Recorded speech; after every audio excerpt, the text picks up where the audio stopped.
Okay, so we're back in chapter 34, the book of Isaiah, and once again,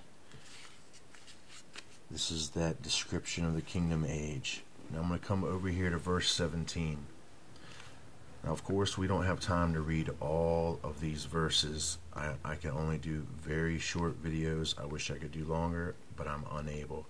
So I'm going to read verse 17. And we're going to understand how this connects us to the ley line confusion. And he hath cast the lot for them, and his hand hath divided it unto them by line. They shall possess it forever, from generation to generation shall they dwell therein.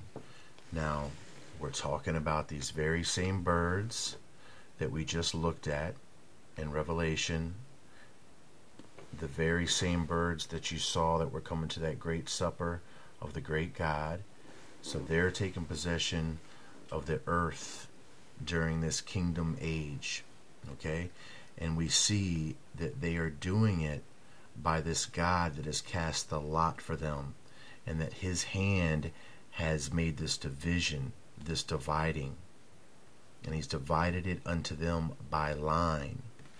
So here's where we come up with the connection back to the ley lines. And this is our perfect representation of what you would know of as the grid, or the web, or the geosymmetrical mapping of the energy of this planet. Okay, so you would already kind of have to know a little bit about ley lines and what they are to understand what we're talking about in a biblical sense. So you should probably do that research on your own if you don't already.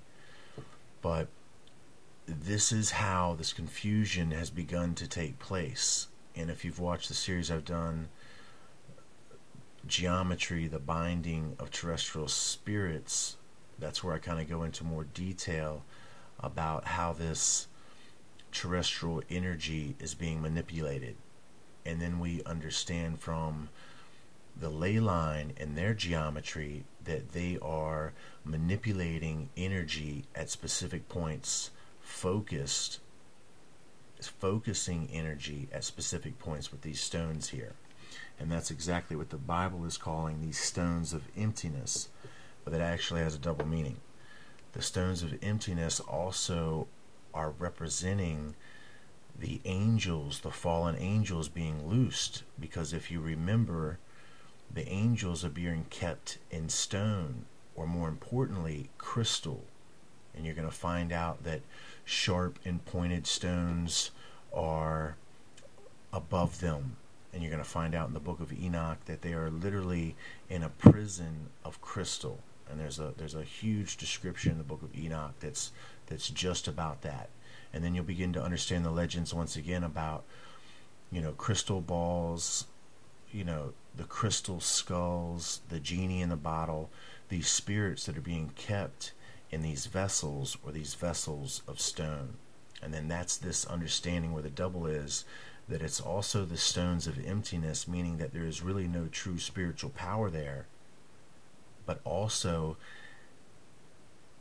the ley line energy manipulation, or the geometry, terrestrial energy manipulation, is to bring about the loosing of these beings from their earthen vessels, because you have to keep in mind that they're supposedly being kept underneath the earth. So saying earthen vessel is appropriate, considering if you're following this by its scriptural detail.